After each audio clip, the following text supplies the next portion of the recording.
बिल्कुल। एक और क्वेश्चन आ रहा है कि marriage important question, is marriage important given the rising of fake allegation on men by women for alimony? क्या कहना चाहेंगे आप इसमें?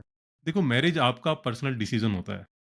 तो और ये डिसीज़न पहली बात तो आपका होना चाहिए, सोसाइटी का थोपा हुआ नहीं होना चाहिए। अगर आप इस वजह से शादी कर रहे हैं क्योंकि आपके माँ-बाप चाहते हैं कि आप शादी कर लें, या आपके आस-पास के लोग हैं जो आपसे लगातार सवाल पूछते रहते हैं, शादी कब कर रहे हो, शादी कब कर रहे हो? इस प्रेशर में आप शादी कर रहे हो, या फिर आपको लग रहा है कि आपके बहुत सारे दोस्तों की शादियाँ हो गई हैं, तो चलो मैं भी शादी कर लेता हूँ। इस वजह से शादी कर रहे हो तो भई मत करो।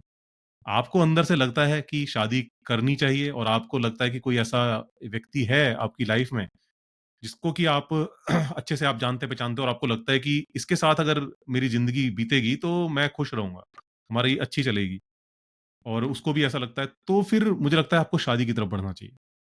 तो शादी बुरी नहीं है, लेकिन चूँकि हमारे समाज के अंदर जो शादियाँ होती हैं ना, बहुत सारी जो शादियाँ हैं वो सिर्फ़ सोशल प्रेशर के चक्कर में हो जाती हैं।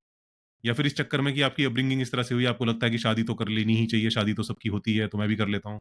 अब एज भी हो गई है शादी की, इसलिए कर लेता हूँ।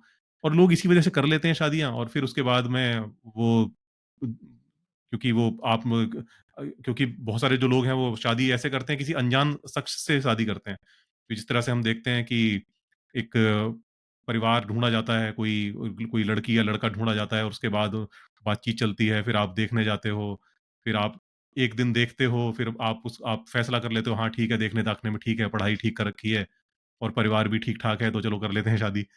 अब आप एक ब्लाइंड गेम खेल रहे हो। आप न उस इंसान के बारे में कुछ नहीं जानते, और इंसान इतनी कॉम्प्लेक्स चीज़ है कि उसको इतनी जल्दी जाना भी नहीं जा सकता। कई बार लोग होते हैं कि शादी से पहले उनको थोड़ा कोर्टशिप का पीरियड मिल जाता है 2-3 महीने का। 2-3 महीने के अंदर भी किसी इंसान को पूरी तरह से जानना संभव नहीं है। ये भी मैं आपको बता दूँ, इंसान को समझने में कम से कम साल भर तो चाहिए ही चाहिए। और साल भर में भी जब आपका बहुत ज़्यादा इंटरेक्शन हो, आपकी रोज़ाना बातचीत हो, बीच-बीच में मिलना-जुलना हो, तब जाकर आप पूरे ढंग से उस इंसान को समझ पाते हो। तो शादी का डिसीज़न ऐसे ब्लाइंडली अगर आप लोगे, तो बहुत चांसेस हैं कि आपकी जो शादी है वो सक्सेस ना रहे। और बहुतों की नहीं होती है इंडिया के अंदर, भले डाइवोर्स रेट कम हो बाकी देशों के कंपैरिजन में, बट अगर हम कहेंगे कि वो शादी सक्सेस है कि नहीं है, वो जो सक्सेस रेट अगर आप सक्सेस निकालोगे रेट ना, तो वो सही नहीं निकल कर आएगा। बहुत सारे लोग हैं सही बात बस है। सोशल प्रेशर में शादी कर ली, और सोशल प्रेशर के चक्कर में पूरी ज़िंदगी शादी को खींचते रहते हैं, लेकिन वो खुश नहीं होते हैं शादी में आकर। तो ये सब गलतियाँ मत कीजिए आप। अगर आपको शादी करनी है, इन सब गलतियों से बचकर अगर आप शादी करेंगे, तो शायद आप ज़्यादा बेहतर डिसीज़न रहेगा आपका। एक और चीज़ मैं इसमें कहना चाहता हूँ अर्पित कि एक कहते हैं ना वो कि लव इज़ ब्लाइंड, कहते हैं लव इज़ ब्लाइंड कहते हैं, और लव हुँ, इज़ ब्लाइंड इसलिए कहते हैं कि ज़्यादातर लोग जो लव करते हैं वो अक्सर इमोशंस की बेसिस पे करते हैं, रीज़न की बेसिस पे नहीं करते। हुँ, और एक मिर्ज़ा गालिब का भी आपका एक बहुत ही फ़ेमस शेर है कि इश्क पे ज़ोर नहीं ये वो आतिश है गालिब, जो लगाए ना लगे और बुझाए ना बुझे।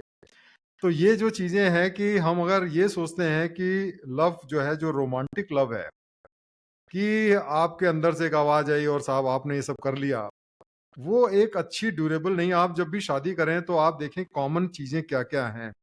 जैसे कि आपके वैल्यूज़ मैच करने चाहिए, आपका एजुकेशन लेवल, आपका इंटेलेक्चुअल लेवल, आपके फाइनेंशियल कंडीशंस, ये सारी चीज़ों के बीच में अगर कॉम्पैटिबिलिटी रहती है मेरे विचार से, तो मैरिज के सक्सीड करने के ज़्यादा अच्छे चांसेस रहते हैं। तो कभी भी अगर शादी आप करें तो आप ठीक है, केमिस्ट्री भी इम्पोर्टेंट है, मैं इसको मना नहीं कर रहा हूँ। लेकिन साथ-साथ में रीज़न को भी आपको ध्यान में रख कर के करना चाहिए। और जब आप रीज़न और इमोशंस दोनों को साथ में लेके चलेंगे, तो मेरे विचार से शादी अच्छी चलेगी। और एक और चीज़ मैं आपसे कहना चाहता हूँ कि शादी के बाद में भी आपको लाइफ टाइम एक दूसरे के साथ एडजस्ट करने के लिए तैयार रहना चाहिए, और तभी जो है आपकी अच्छी शादी चलेगी। लेकिन शादी से भागना भी कोई सॉल्यूशन नहीं है, और जैसा अर्पित ने कहा कि जल्दी शादी करना भी कोई सॉल्यूशन नहीं है। हर चीज़ सोच समझ के करें, ज़िम्मेदारी से करें, उसके फ़ायदे भी हैं, नुकसान भी हैं, दोनों चीज़ों को ध्यान में रख के करें। वही बेस्ट तरीका है।